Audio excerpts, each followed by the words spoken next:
उत्तरी अमेरिका का इतिहास। मानव विज्ञानी मानते हैं कि उत्तरी अमेरिका के शुरुआती निवासी लगभग 40,000 साल पहले बेरिंग जलद भूमध्य को पार करके आए थे। कुछ विशेषज्ञों का मानना है कि आदिम नावों का उपयोग करके प्रारंभिक मनुष्य प्रशांत तट से दक्षिण अमेरिका की ओर भी पलायन कर गए थे। ये बहस अभी भी जारी है। स्वदेशी अमेरिकियों को एशियाई लोगों से जोड़ने वाले वैज्ञानिक साक्ष्य मौजूद है, खास तौर पर पूर्वी साइबेरियाई आबादी से।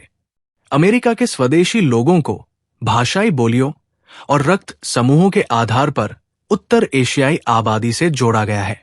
लगभग 12,500 साल पहले आखिरी हिमयुग समाप्त होने के बाद पूरे महाद्वीप में उत्तर से दक्षिण तक कई तरह की प्रागैतिहासिक संस्कृतियां विकसित हुई। पत्थर के औजारों का विकास उस सफल विस्तार में सहायक कारकों में से एक था।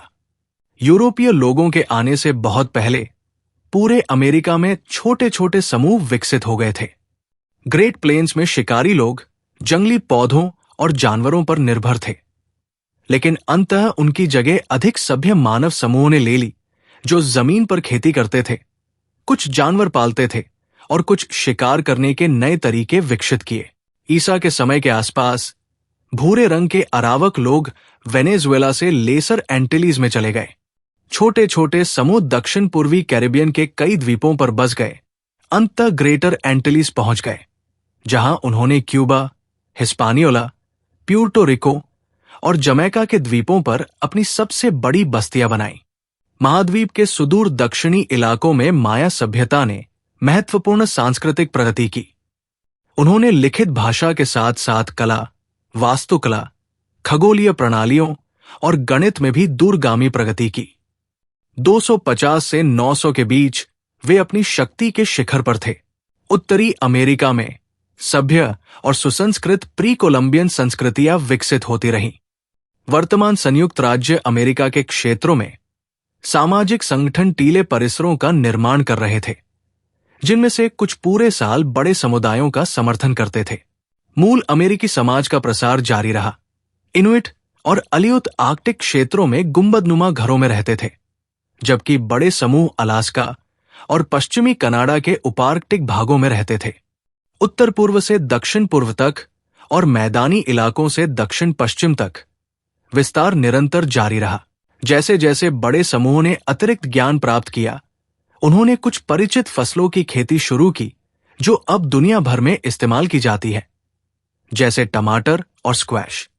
शायद सबसे महत्वपूर्ण बात यह है कि उन्होंने ग्रह के प्रमुख खाद्य पदार्थों में से एक मक्का, मकई के लिए खेती की तकनीक विकसित की। वाइकिंग्स उत्तरी जर्मनी के समुद्री लोग थे, जिन्होंने 8वीं शताब्दी के अंत से लेकर 11वीं शताब्दी के मध्य तक यूरोप, एशिया और उत्तरी अटलांटिक द्वीपों के विस्तृत क्षेत्रों में छापे मारे, व्यापार किया, खोजबीन की और बस गए। मजबूत लकड़ी के लंबे जहाजों का उपयोग करके वे आइसलैंड, ग्रीनलैंड और न्यूफाउंडलैंड तक पश्चिम की ओर यात्रा करते थे।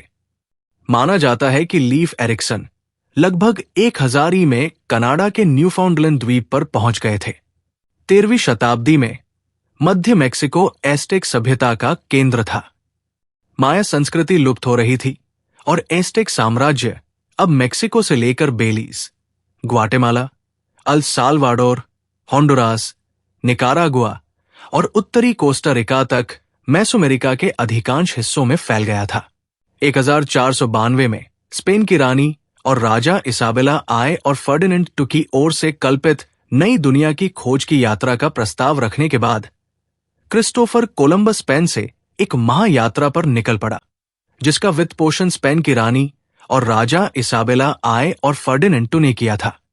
कुछ ही महीनों में वो बहामास में पहुंच गया और इस प्रकार 1492 ईस्वी में उत्तरी अमेरिका की खोज हुई, जिसे नई दुनिया के नाम से जाना गया।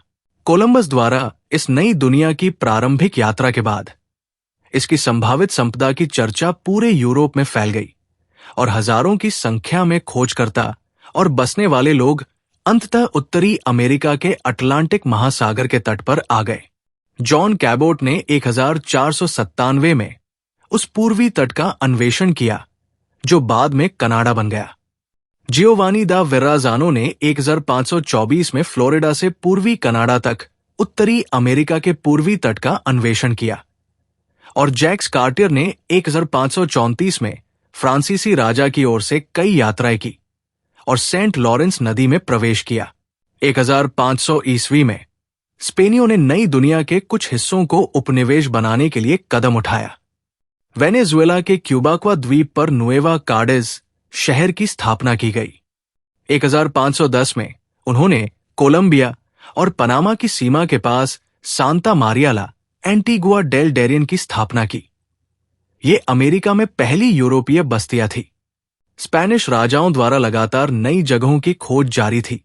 इसी अभियान में मैक्सिको और युकाटन प्रायद्वीप पर स्पेनिश लोगों की विजय हुई।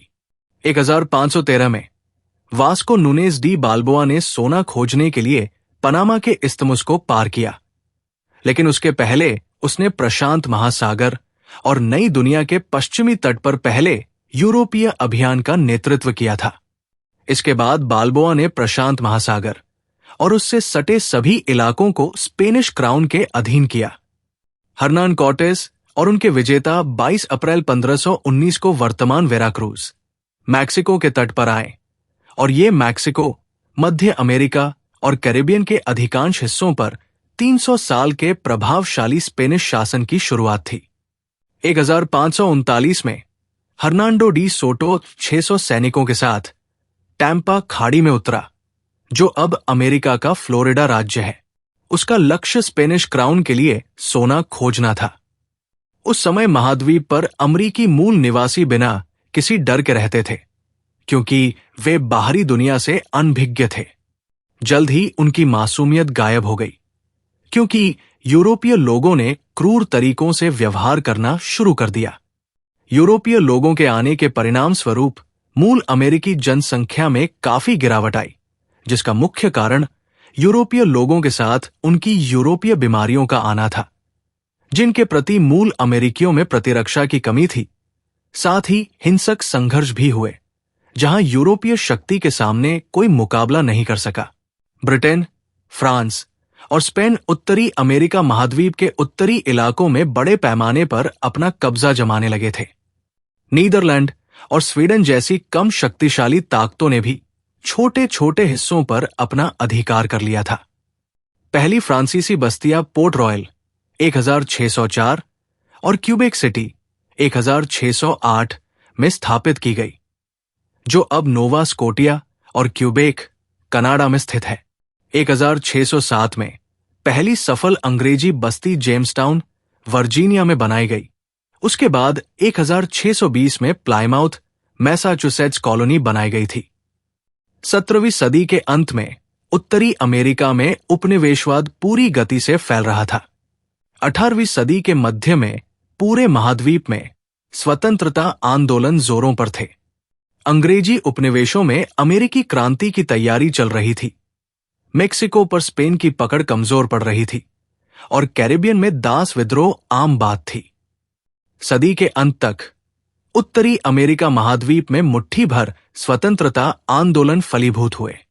13 मूल ब्रिटिश उपनिवेशों ने 1776 में स्वतंत्रता की घोषणा की और 1783 में अमेरिकी क्रांतिकारी युद्ध समाप्त होने के बाद वे संयुक्त राज्य अमेरिका बन गए। कनाडा का गठन उत्तरी क्षेत्रों के एकीकरण से हुआ था, जो कभी ब्रिटेन और फ्रांस के नियंत्रण में थे।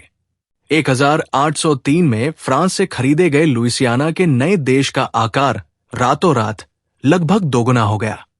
भूमि के इस विशाल हस्तांतरण में वर्तमान अरकानसस, ओक्लाहोमा, मिसौरी, कंसास, नेब्रास्का और आयोवा के सभी क्षेत्र शामिल थे। कोलोराडो, साउथ डकोटा, मोंटाना और व्योमिंग के अधिकांश हिस्से, साथ ही उत्तरी डकोटा, मिनेसोटा, टेक्सास और लुइसियाना के महत्वपूर्ण हिस्से भी शामिल थे। न्यू स्पेन, जो दक्षिण पश्चिमी आधुनिक अमेरिका से लेकर मध्य अमेरिका तक फैला हुआ क्षेत्र था, ने 1810 में स्वतंत्रता की घोषणा की और प्रथम मैक्सिकन साम्राज्य बन गया। ग्वाटेमाला, जो उस समय मैक्सिकन साम्राज्य का हिस्सा था, मध्य अमेरिका का पहला स्वतंत्र राज्य बन गया। 1836 में टेक्सास गणराज्य एक स्वतंत्र संप्रभु राष्ट्र के रूप में बना। निचले और ऊपरी कनाडा में 1837 में विद्रोह हुआ था तथा 1864 में फ्रांस के नेपोलियन III के समर्थन से मैक्सिकन साम्राज्य का निर्माण और 1867 में कनाडा के डोमिनियन का निर्माण हुआ था। उत्तरी अमेरिका महाद्वीप पर दो सबसे विनाशकारी घटनाएं अमेरिकी गृह युद्ध 1861 से 1865 तक थी। एक ऐसा संघर्ष जिसके कारण संयुक्त राज्य अमेरिका में दास प्रथा समाप्त हो गई, लेकिन इसने दक्षिण के अधिकांश हिस्सों में विनाश और भारी जनहानि की। इसके बाद संयुक्त राज्य सरकार ने भूमि अधिग्रहण के लिए मूल अमेरिकियों के खिलाफ कई युद्ध लड़े, जिसके परिणाम स्वरूप हजारों लोग मारे गए। गृह युद्ध के बाद लैटिन अमेरिका और अन्य जगहों पर अमेरिका का हस्तक्षेप बढ़ा। 1867 में अलास्का की खरीद रूसी साम्राज्य से अलास्का राज्य का अधिग्रहण था, जो अब अमेरिका का राज्य है। 1898 के स्पेनिश अमेरिकी युद्ध के दौरान अमेरिका ने क्यूबा और प्यूर्टो रिको सहित स्पेन से कई उपनिवेश जब्त कर लिए थे। 1914 में पनामा नहर खोली गई। पनामा में 48 मील 77.1 किलोमीटर लंबी जहाज नहर अटलांटिक महासागर को प्रशांत महासागर से जोड़ती है, जिससे जहाजों को दक्षिण अमेरिका के सुदूर दक्षिणी सिरे के आसपास के लंबे केप हॉर्न मार्ग से बचने में मदद मिलती है।